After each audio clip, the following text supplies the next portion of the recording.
eh, hablar de la parte externa de la zona extranuclear que va a tener un átomo. Ustedes recuerden que nosotros la semana pasada hablamos acerca de el átomo, ¿cierto? El átomo tenía una parte central llamada núcleo y una zona externa que era la nube electrónica. Y en la nube electrónica, ¿a quiénes encontraban, chicos? A los electrones. A los A electrones. los electrones. Los electrones estaban en la nube electrónica, moviéndose de una manera ordenada o desordenada alrededor del núcleo. Desordenado. Una manera muy desordenada alrededor del núcleo, ¿cierto? Los electrones tenían carga negativa, ¿te acuerdas? Y hay un principio actual que prohíbe que nosotros podamos determinar de manera simultánea la posición y la velocidad del electrón. ¿Cómo se le llamaba a ese principio? ¿Te acuerdas? El principio de incertidumbre. Claro, principio de incertidumbre o principio de indeterminación, ¿correcto? Principio de incertidumbre o principio de indeterminación. Entonces, nosotros con ese principio de incertidumbre o principio de indeterminación no podríamos determinar cuál es vamos a decirle, la posición y la velocidad de un electrón. Por lo tanto, lo que tendríamos que definir es una región donde exista la máxima probabilidad de hallar a ese electrón. Y a esa región de máxima probabilidad se le llama orbital atómico. Mucho cuidado, orbital atómico. El orbital atómico es la región del espacio donde existe la máxima probabilidad de hallar al electrón. Todo orbital atómico, chicos, como máximo, ¿cuántos electrones admite? 2 electrones. 2 electrones, como máximo, ¿ya? Eso es algo que va a ser una regla de ahora en adelante. Todo orbital atómico admite un máximo de 2 electrones. Entonces, hoy día, ¿qué tenemos que ver? Hoy día tenemos que hablar acerca de la nube electrónica. Hablar de la nube electrónica nos va a ayudar a entender cómo nosotros conceptualizamos lo que se llama nube electrónica y el saber cómo nosotros podemos ubicar a los electrones en la nube electrónica nos abre el panorama para que más adelante nosotros podamos entender conceptos un poco más complicados como por ejemplo el enlace químico, ¿de acuerdo? Entonces, empecemos con el tema del día de hoy. Recordando, ¿ya? Sobre la base, que los modelos atómicos correspondieron, ¿no? A Dalton, Thomson, Rutherford y Bohr, ¿ya? En el caso de Dalton, acuérdate que él decía que el átomo era una esfera compacta y maciza. Con Thomson, él descubre el electrón y al descubrir el electrón, ya sabemos que hay una carga negativa que está incluida dentro del átomo, pero en la concepción todavía el átomo seguía siendo una esfera compacta. Rutherford hace trabajo bombardeando láminas de oro con rayos X, con rayos alfa, y al bombardearlo con rayos alfa, encuentra que el átomo no era compacto, como lo había dicho Thomson o lo había dicho Dalton, sino el átomo era en su mayor parte un espacio vacío, ¿ya? Porque las partículas alfa van a atravesar la lámina sin desviarse, ¿de acuerdo? Entonces, con Rutherford nosotros descubrimos al núcleo atómico y fuera tenían los electrones en principio moviéndose alrededor del átomo o alrededor del núcleo como los planetas alrededor del Sol. Por eso a su modelo se le conoció como el modelo del sistema planetario en miniatura. Y luego un poco más adelante, el señor Niels Bohr modifica, mejora el modelo de Rutherford, porque el modelo de Rutherford tenía el problema de que no lograba explicar muchas cosas que se conocían en aquel entonces, como por ejemplo, que los espectros de los átomos eran espectros discontinuos, y un espectro es lo que nosotros tenemos acá, ¿no? Un espectro no es un fantasma, por si acaso, un espectro es esto, es lo que nosotros llamamos un espectro, ¿ya? Si tú ves todos los colores sin ninguna división, eso se llama espectro continuo. Por ejemplo, el caso de un arco iris es un espectro continuo, por ejemplo, ¿ya? Sin embargo, lo que se había observado es que para los átomos, lo que aparecía era un espectro discontinuo. Y hay dos tipos de espectro discontinuo: el espectro de emisión y el espectro de absorción, que en principio son complementarios. O sea, eso quiere decir que si tú esto de acá lo colocas acá, se forma un espectro continuo. O sea, se cubre lo que no está acá, y lo que no está acá, está por acá. ¿Ya? Así de facilito y en términos sencillos. Entonces, este espectro es lo que se observaba para los átomos, pero eso no coincidía con el modelo de Rutherford. Entonces, ese modelo de Rutherford tuvo que ser modificado. ¿Quién modificó ese modelo de Rutherford? Niels Bohr. El tema es que este modelo era aplicable únicamente para el hidrógeno o para átomos que tuvieran un solo electrón. Para átomos que tuvieran más de un electrón no aplicaba. Sin embargo, este modelo es muy bueno porque primero logra explicar el átomo de hidrógeno, eso es lo primero que logra explicar, introduce el concepto de niveles de energía. Hasta Rutherford no se conocía o no se había introducido el concepto de niveles de energía, pero con Bohr sí, se introduce el concepto de niveles de energía y no es que todo haya sido una maravilla después de eso, pero por lo menos empezamos a ingresar a otro criterio que era la mecánica cuántica, ¿ya? Un señor, Max Planck, ¿ya? Propone una teoría que se llama la teoría cuántica, ¿ya? Que al inicio era una hipótesis, ¿ya? En esta hipótesis que se dice, la luz, la energía radiante, no es continua, sino se transmite en forma de paquetes discretos que se llaman cuantos o fotones. Eso, traducido en cristiano, significa que la luz no solamente se comporta como una onda, sino también tú podrías considerar, bajo lo que tú necesites, bajo las condiciones de experimento en particular, que la luz pueda comportarse como un conjunto de partículas. Y a cada una de esas partículas o paquetes de energía se le llamó cuantos o fotones. En ese entonces era muy cuestionada la teoría de Max Planck, pero no le echaron por tierra desde un primer momento, sino más bien le dijeron, oye, pero sí, no tiene sustento, no hay forma de cómo poder averiguarlo, pero también Max Planck era un matemático de aquel entonces, estaba en contra, no en contra, sino desafiaba los conceptos de la física de aquel entonces. Entonces, no era resultaba bastante difícil tratar de abrir las puertas rápidamente para el concepto de la teoría cuántica. Sin embargo, un señor, Albert Einstein, ganó un premio Nobel justo por explicar el efecto fotoeléctrico. Y ese efecto fotoeléctrico tomó como referencia la hipótesis de Max Planck, que luego se convirtió en la teoría cuántica de Planck. Es una de las más grandes maravillas, particularmente, pienso yo, en el caso de la física. Entonces, si vamos nuevamente, tienes a Dalton, el átomo compacto, tienes a Thomson, descubre al electrón, y también considera todavía al átomo compacto, pero descubre al electrón. Ya sabemos que hay una partícula en el interior de carga negativa que es común a todos los átomos, ¿ya? Luego Rutherford descubre al núcleo atómico y establece el átomo ya no es compacto. Lo compacto es la parte central llamada núcleo y los electrones giran alrededor del núcleo como los planetas alrededor del Sol. Pero el átomo es en principio un espacio vacío. El problema del modelo de Rutherford es que no lograba explicar con satisfacción lo que se veía en aquel entonces, que los espectros de los átomos eran discontinuos, ¿ya? Pero para él el espectro, o según su modelo atómico, los espectros deberían ser continuos. Entonces había una incoherencia. ¿Quién corrige eso? Lo corrige Niels Bohr. Niels Bohr propone un modelo para el átomo de hidrógeno, ¿ya? Y en este modelo del átomo de hidrógeno introduce el concepto de niveles estacionarios de energía o niveles cuantizados de energía, o lo más sencillo, introduce el concepto de nivel energético para un electrón, algo que no se había visto hasta aquel entonces, ¿ya? Luego viene luego no, toma como referencia la teoría cuántica de Planck, y como te había mencionado, en esta teoría cuántica de Planck se propone que la luz, ¿ya? La luz, la energía radiante en sí, no se transmite solo en forma continua, sino también se puede transmitir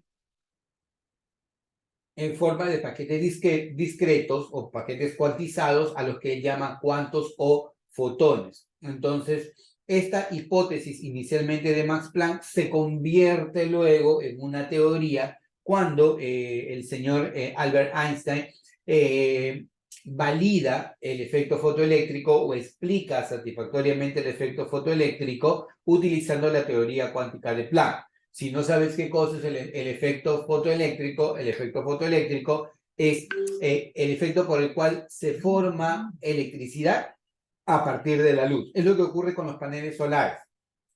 Un panel solar lo que hace es recibe la energía del sol y la convierte en electricidad. Ese es el efecto fotoeléctrico, en términos sencillos, ¿no? Recibe la luz del sol y eso se convierte en electricidad. Lo mismo, el efecto fotoeléctrico fue explicado utilizando la teoría cuántica de Planck, ¿ya? Ahora, ¿cuál fue la limitación? La limitación fue que el modelo de Bohr solamente sirve para el átomo de hidrógeno y para especies con un solo electrón, no sirve para especies con más de un electrón. Ahí hubo una gran restricción, ¿ya? Ahora, lo siguiente. Oh, ¿qué pasó acá?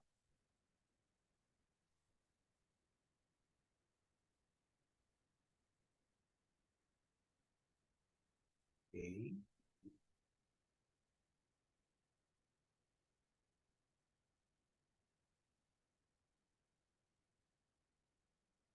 Es en serio. Un ratito, chicos.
Hola chicos, ¿están por ahí?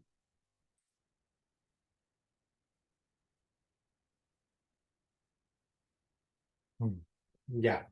A ver, entonces, estábamos, un favorcito, levanten, sí, ya lo vi, ya está. Hubo un problema de conexión, tenía que ocuparme de esto. Bueno, entonces les decía, llegamos al modelo de Bohr, ¿ya? Y en el modelo de Bohr hay un tema muy importante. En el modelo de Bohr se inicia ya el proceso al ingreso a la mecánica cuántica, ¿ya? La mecánica cuántica es una parte más que de la química, de la física, que nos ayuda a entender cómo es que están distribuidos, bueno, nos ayuda a entender mucho más todavía, pero en realidad nos habla ya de un mundo muy, muy diferente, que es el mundo de las partículas subatómicas, el mundo del átomo. O sea, nosotros hablar acerca de el átomo, hablar del átomo no es lo mismo que hablar del mundo a nivel macro.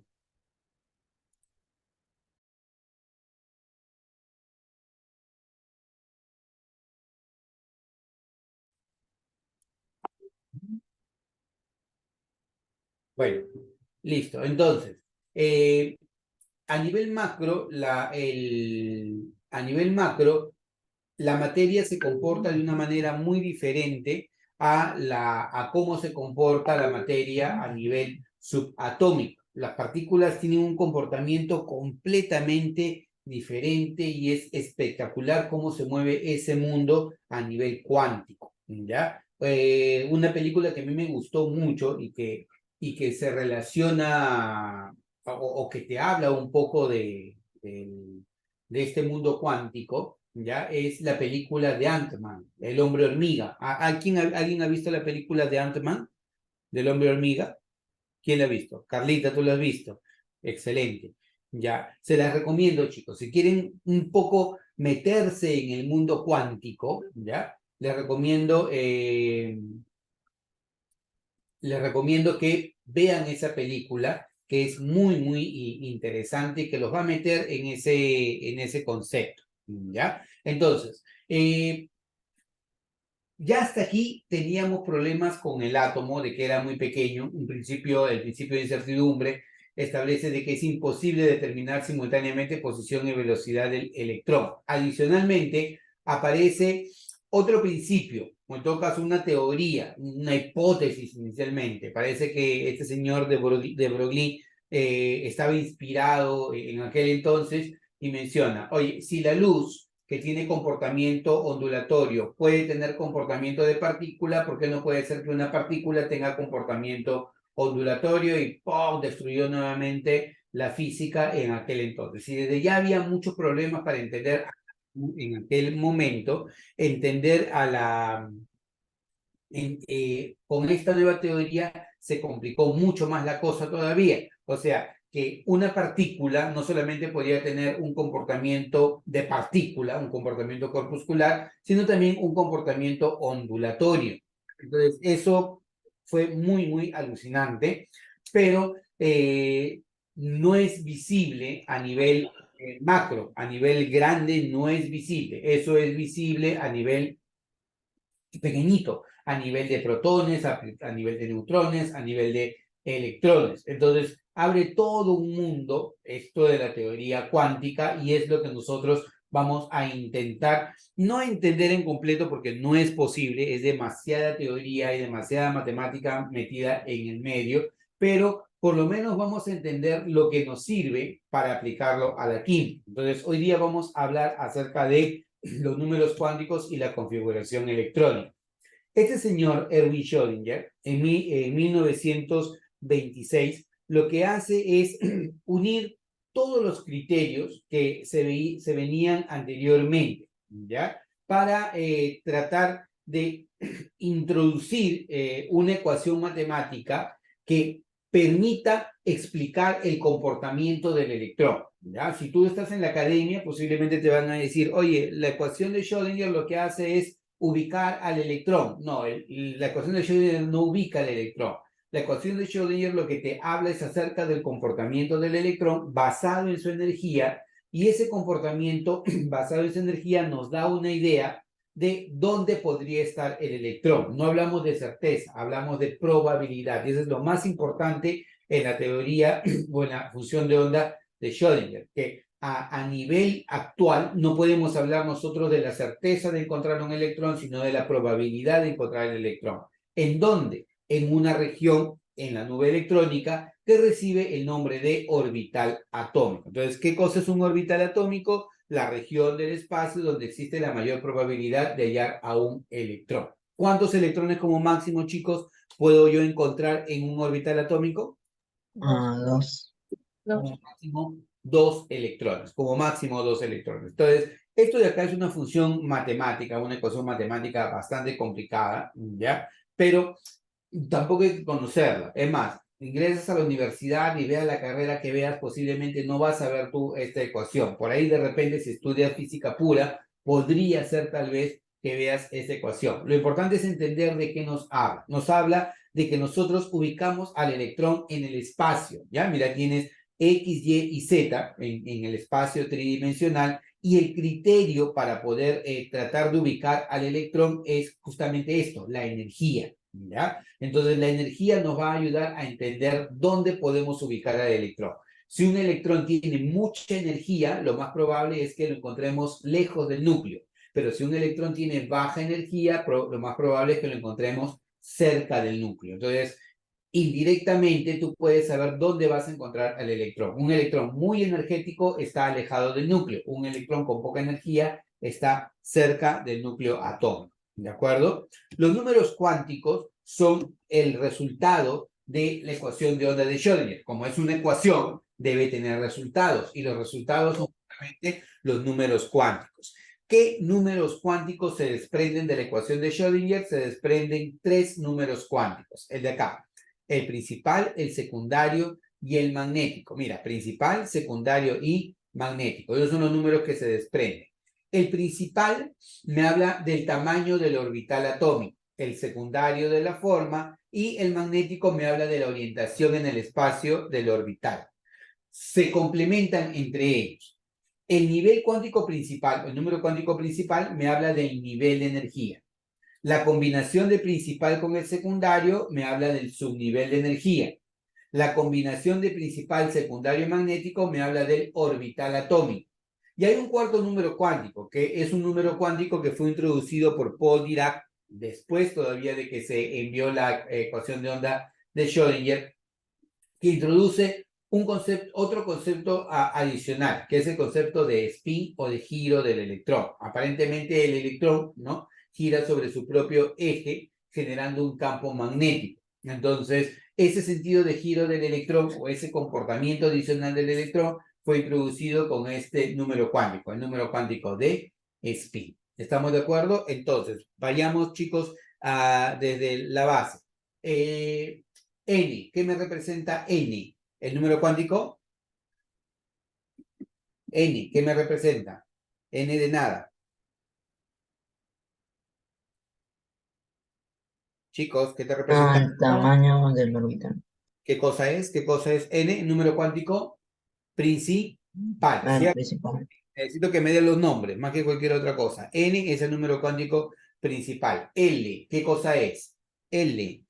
Es el número Número cuántico cuántico secundario. secundario. Número cuántico secundario. Perfecto. M sub L, ¿cómo se llama? Número cuántico magnético. Número cuántico magnético. Y M sub S, ¿cómo se llama? El spin.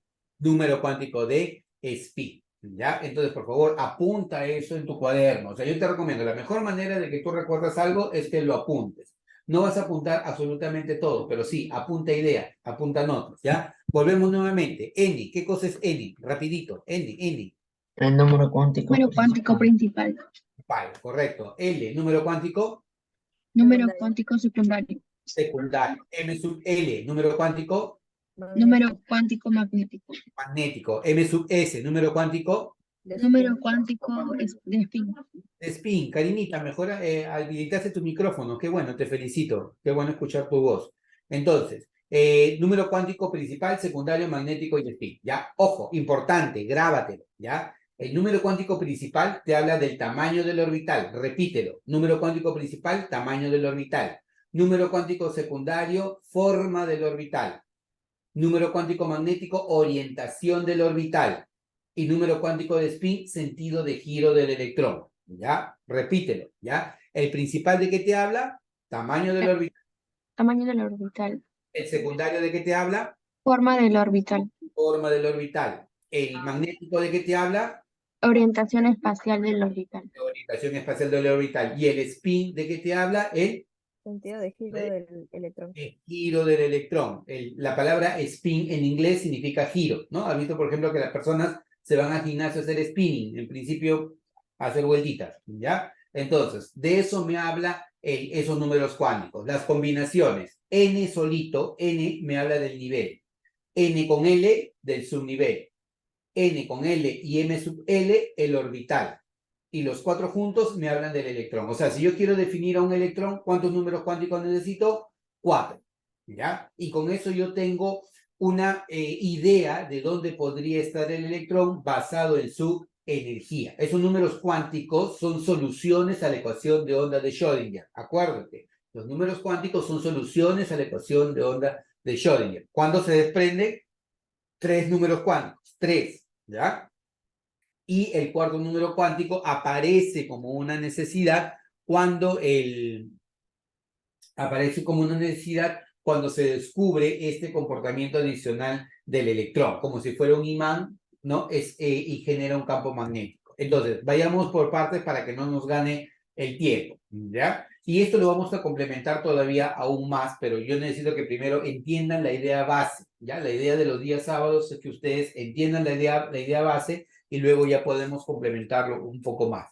El número cuántico principal me habla del tamaño del orbital. Imagínate que un orbital es como si fuera una pelotita, ¿ya? Una pelotita pequeña o una pelota grande, ¿ya? Entonces, si el orbital es una pelota pequeña o una pelota grande, pequeña o grande, el tamaño me lo define el número cuántico principal. Por ejemplo, acá tú tienes el nivel 1, acá tienes el nivel 2 y acá tienes el nivel 3. N igual a 1, N igual a 2, N igual a 3, N igual a 4. Cuanto mayor sea N, mayor es él. Cuanto mayor sea N, mayor es él. Orbital. El tamaño. El, lo dijiste con El tamaño del orbital. tamaño del orbital. Mayor es N, mayor es el tamaño del orbital. Y también es correcto lo que tú dices, Carlita. Mayor N, mayor es el nivel. Es correcto. Pero hablar de que mayor es el nivel es también mayor el tamaño del orbital. Profe, y no entiendo, ¿y por qué, o sea, el orbital? Porque tiene que haber un sentido. Es que mira, si yo te digo, si N es igual a 1, el orbital es pequeñito. O sea, significa que el electrón está en una región bastante cerca del núcleo. Pero si yo te digo que N es igual a 2, el orbital es más grande. O sea, significa que el electrón tiene la probabilidad de estar en un espacio todavía más alejado del núcleo. N igual a 3, mucho más grande. Entonces, existe mayor probabilidad de encontrar el electrón en todo ese espacio más grande del núcleo. Entonces, o más alejado del núcleo atómico. Entonces, ¿de qué me habla el número cuántico principal, chicos? Del tamaño del orbital o el nivel. tamaño del orbital o del nivel de energía. ¿Cómo lo represento? N igual a 1, 2, 3, 4 y en teoría N podría llegar al infinito. Acá dice, mira, N puede llegar al infinito. Y si no quiero representarlos por números, lo represento por letras mayúsculas, que puede ser la letra K, L, M, N y así sucesivamente. Por ejemplo, si yo te digo, un electrón se encuentra en la capa K, ¿en qué nivel se encuentra? A nivel 1. En nivel 1. Si yo te digo, un electrón se encuentra en la capa N de nada, 4. Nivel 4. ¿no? Si yo te digo, un electrón se encuentra en la capa L del oro, ¿en dónde se encuentra? Nivel 2. 2. En el nivel 2, ¿correcto? Si quiero llamarlo como letras, le doy el nombre de capa, la capa K, la capa L, la capa M, y así sucesivamente. Pero si yo quiero llamarlos como niveles, nivel 1, nivel 2, nivel 3, nivel 4, y así sucesivamente. ¿Estamos de acuerdo? Entonces, el número cuántico principal, ¿de qué me habla? Del Tamaño del orbital. El tamaño o el nivel de energía. del tamaño de la región en donde yo puedo encontrar a un electrón, ¿de acuerdo? Entonces, el número cuántico principal. Número cuántico secundario, ¿ya? Me habla de la forma que tiene el orbital. Hasta acá estamos viendo que la forma del orbital es esférica, pero el orbital puede tomar diferentes formas, ¿ya? Ahorita lo vamos a ver. El número cuántico secundario, ¿ya? Puede tomar valores de 0, 1, 2, 3, pero solamente hasta n-1. ¿Qué significa? Que si n vale 4, ¿qué valores puede tomar L? 0, 1, 2 y 3. ¿Ya? Mira, si n es igual a 4, L, o sea, el número cuántico secundario, puede ser 0, 1, 2 y 3. ¿Ya? Si n es igual a 5, ¿qué valores puede tomar el número cuántico secundario? Cuatro. ¿Cuáles? ¿Cuáles son los valores? 0, 1, 2, 3, 4. Excelente, Andreita, perfecto. 0, 1, 2, 3 y 4. Si n es igual a 3, L, ¿qué valores puede tomar? 0, 1. 0, 1 y 2. Todos esos valores por debajo de n, ¿ya? Los puede tomar el número cuántico secundario. Y este número cuántico secundario lo puedes representar por letras minúsculas. S, P, D, F. Tú lo puedes recordar con la mnemotecnia sopa de fideo. Así lo puedes recordar. S, P, D, F, sopa de fideo. Así lo puedes recordar. Pero en la realidad, S significa sharp o nítido, P principal, D difuso y F fundamental. Esos son los nombres correctos, los nombres científicos que van a recibir cada uno de estos tipos de orbitales atómicos. Entonces, número cuántico principal, ¿de qué me habla? ¿El principal? ¿De qué te habla? Tamaño Del tamaño del orbital. Perfecto. ¿El secundario de qué te habla? forma del orbital. La forma. Forma del orbital. El principal me ayuda a hablar del nivel de energía. El secundario me ayuda a hablar del subnivel de energía. Si el número cuántico principal toma valor de 3, el número cuántico secundario puede ser 0, 1 y 2, no puede ser más. Si el número cuántico principal toma valor de 4, el secundario puede ser 0, 1, 2, 3 y no puede tomar otro valor. ¿De acuerdo? Ahora, lo que te decía con respecto a la forma. Mira, un orbital puede tener la forma esférica y se le llama orbital S, o puede tener la forma dilobular y en este caso se le llama orbital del tipo P. Cuando encuentras dos lóbulos, así como tienes aquí honguito arriba, honguito abajo, se le llama orbital del tipo P. ¿De acuerdo? Entonces, por ejemplo, acá tú puedes ver los orbitales. Él es S, ya mira, S esférico, P es dilobular y el D es tetralobular. Hay 4 lóbulos, excepto este de acá, el DZ cuadrado, que tiene esta forma. Profe, ¿y por qué son así? Porque tú acuérdate que los números cuánticos que resultan ser soluciones a la ecuación de onda de Schrödinger, ¿cierto? Entonces, como soluciones a la ecuación de onda, pueden generar estas formas, ¿ya? Por ejemplo, si sabes algo de matemática, tú sabes que la ecuación de un círculo, ¿qué cosa es? X cuadrado más Y cuadrado es igual a R cuadrado. El de una esfera, X cuadrado más Y cuadrado más R cuadrado es igual a R al cuadrado, ¿no? Entonces, podría ser que la ecuación de esta región sea X cuadrado más Y cuadrado más Z cuadrado igual a R cuadrado. Eso es matemática. Si no lo tienes claro, no te preocupes. Lo que tienes que entender es que cada uno de estos orbitales tiene una forma y la forma del orbital viene establecida por o viene simbolizada por el número cuántico secundario. Te pregunto, en este caso, ¿ya? N vale 3, pero L ¿cuánto vale? 0. L vale 1. L vale 2. L0, ¿qué significa? Que estoy en el orbital S. L igual a 1 significa que estoy en el orbital P. L igual a 2 significa que estoy en el orbital D. ¿Ya? Entonces, nuevamente, número cuántico principal, ¿de qué te habla? Tamaño del orbital. Tamaño del orbital. Número cuántico secundario, ¿de qué te habla? Forma del orbital. De la forma del orbital. El número cuántico principal, ¿qué valores puede tomar? 1, 2, 3, 4, ¿hasta dónde? ¿Hasta el? Infinito. Hasta el infinito. El secundario, ¿qué valores toma? 0, 1, 2, ¿hasta cuánto? N-1. Hasta n-1. Si n vale 3, El número cuántico secundario, ¿qué valor toma? 0 y 1. Si es 3, ¿qué valores puede tomar? 0, 1 y, Y 2. ¿no? Si n es igual a 4, L, ¿qué valores toma? 0, 1, 2 y 3. 0, 1, 2 y 3. No puede llegar a ser 4, ¿de acuerdo?